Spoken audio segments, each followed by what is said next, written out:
So the jury is out. We're awaiting the decision from Italy in the appeal of Amanda Knox and Raffaella Sollecito.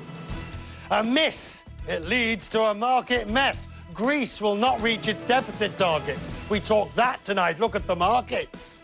And pay close attention to our very own in-flight safety video. We show you what the pilots learn about safety in the air. We have a busy hour together. I'm Richard Quest. I mean business.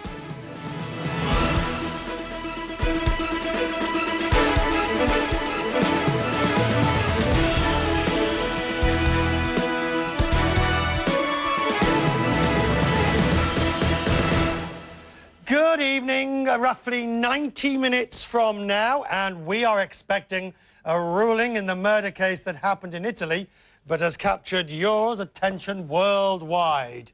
The American exchange student Amanda Knox and her former Italian boyfriend Raffaella Sollecito are appealing against their convictions for murder. They say, and they said again today, that they did not kill Knox's roommate Meredith Kircher in 2007. The British student was murdered at her house in Perugia in Italy. Prosecutors say she had her throat cut and had been sexually assaulted. Knox pleaded with the Italian jury early on Monday. She said she was paying with her life for a crime she didn't commit. I haven't done the things that they are suggesting I have done. I haven't murdered, I haven't raped, I haven't stolen. I wasn't there. I wasn't present at the crime. So, 2 judges, professional judges, and 6 jurors have been considering the evidence against Amanda Knox and Raffaella Sollecito. A ruling's expected in, as I say, just an hour and a half from now. Becky Anderson is outside the courthouse in Perugia, joins us live.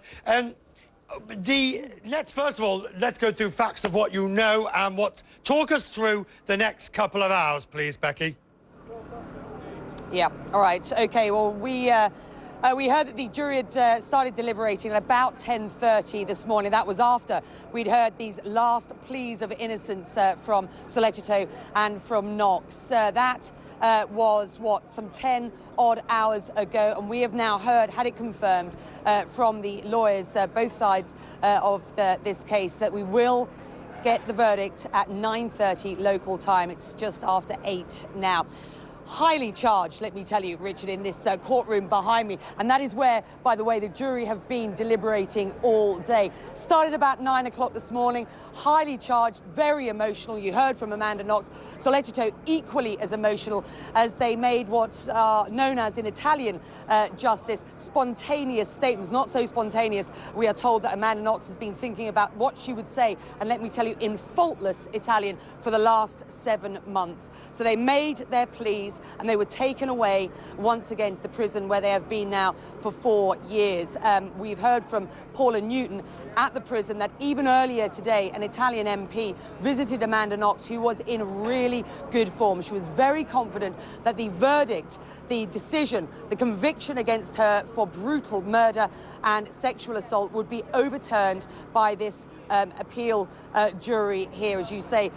8 of them, 2 of them professional judges, one of whom is the presiding judge here, Hellman. He is there to direct this jury of 6 lay people and 2 professionals, not to tell them what to do, but we will find out what that decision is just about 90 minutes from now.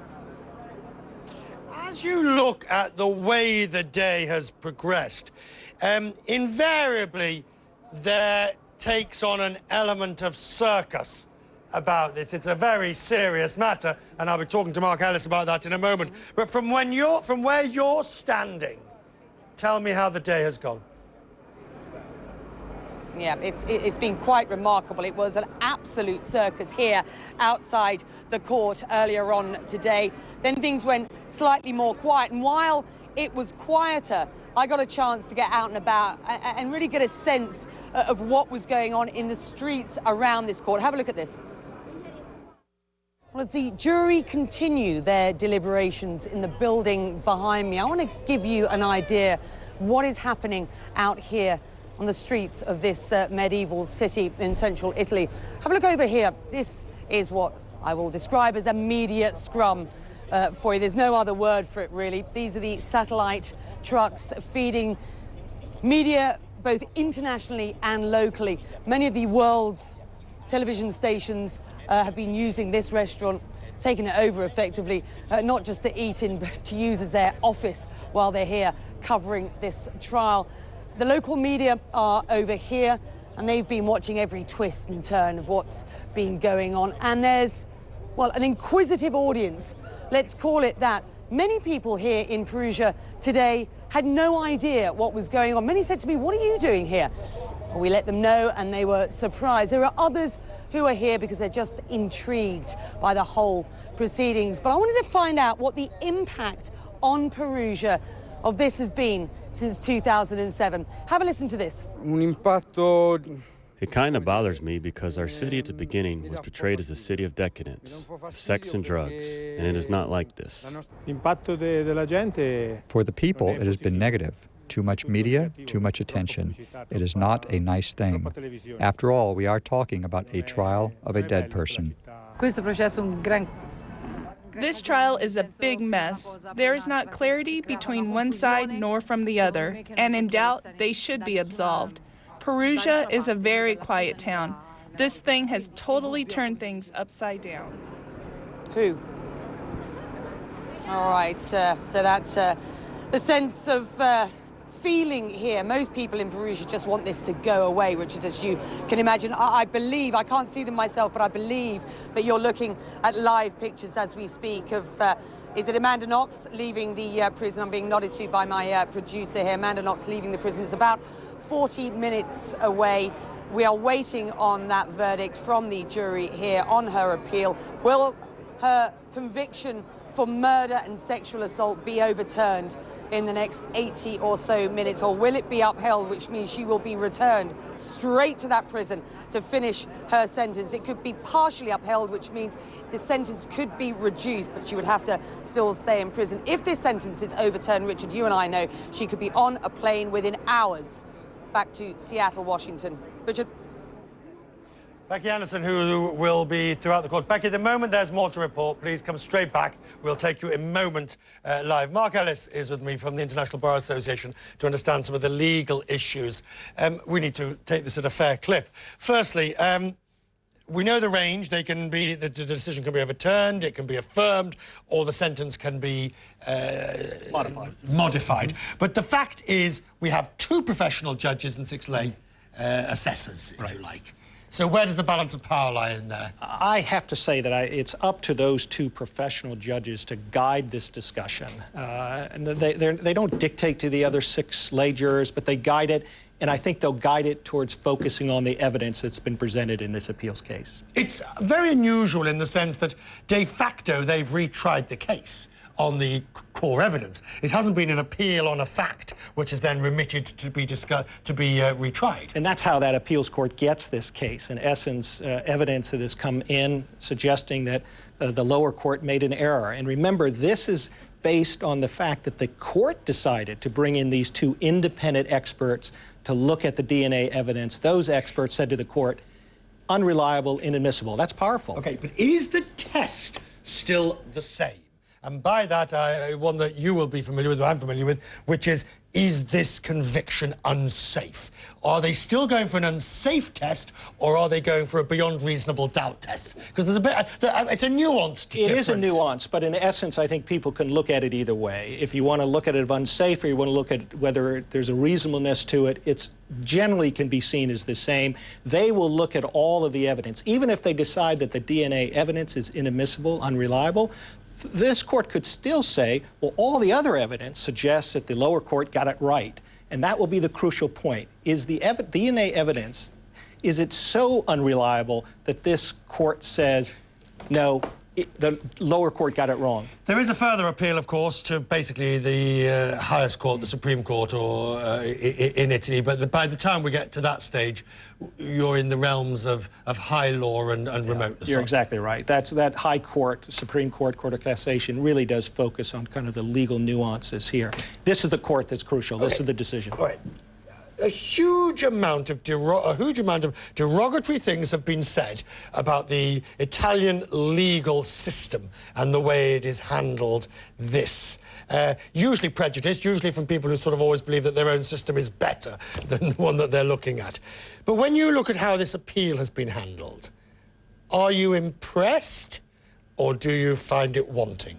No, I think I'm impressed. Listen, any legal system has issues, and I suspect you could point to this legal system as you could anywhere else, and you would bring up issues. But I think generally the process seems to be quite fair. It's allowing these defendants to have a rehearing of these cases at the appellate level. I think that's pretty powerful. Are you comfortable with my last question, which is where currently this evening do you think the balance lies in this appeal? I think the balance lies with the defense because of that decision that the court made to bring in the two independent experts to review the DNA evidence. They say inadmissible, unreliable. That's pretty strong. We've only got an hour and 20 to wait. Stay with us. Many thanks indeed. Paula Newton is outside as we have complete coverage of what's taking place in Italy tonight. She's outside the prison housing Amanda Knox and Raffaella Sollecito. Paula, they have just left. We saw them. We'll show the pictures in a moment. They're on their way back to court. Is there a surreal feeling, the circus in town, out at the prison? We've been here before, Richard. This is exactly what happened the last time. At this point, though, you know, there was a real fatalistic attitude with both of them and their families the last time.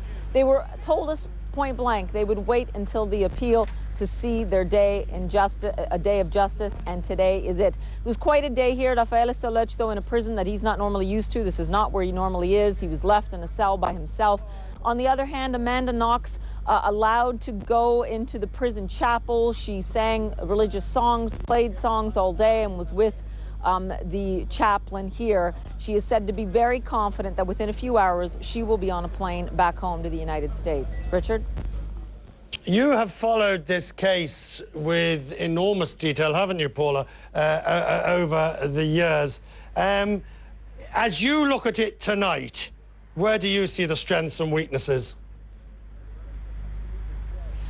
You know, what has been particularly unnerving in this entire case, and I can tell you, having followed them in several countries, different kinds of cases, Richard, way too many people spoke to the media during all this. Now look, I sought as much information as anyone else, but I personally had a 2.5-hour meeting with the prosecutor in this case.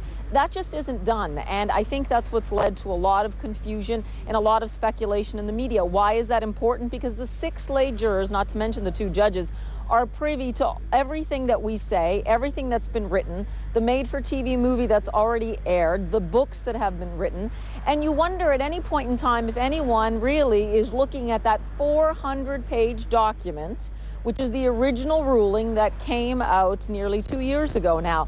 And it is difficult at this point to really imagine a jury that is able to sit there and concentrate just on those pages of evidence, not to mention the fact that those pages of evidence are conflicting. Some people say the DNA is there to prove that they are guilty. Other people say the DNA is confusing. Paula Newton, who is at the prison for us this evening, an hour and 15 to go before we are expecting that verdict. Knox and Sollecito are on their way back to the courthouse. The family, meanwhile, of the murdered British student Meredith Kercher says that she is the forgotten victim in this case, and they were speaking earlier today in Perugia, where her sister said they will never forget the brutal way in which Meredith's life ended. What everyone needs to remember is what Mum and I were talking about earlier, the brutality of what actually happened that night, and everything that Meredith must have felt that night, everything she went through, the fear and the terror and not knowing why. And she didn't deserve that. No one deserves that. And the latest on the outcome of the appeal, well, obviously, whatever else we will cover and however else we move on over the rest of this programme, we will go back to Perugia the moment there is more to report. So, we will continue with our business agenda for good reason. The quarter has started not with a whimper, but with a bang, a thumping great big bang. It's the sound of shares going down, a sea of red after the break.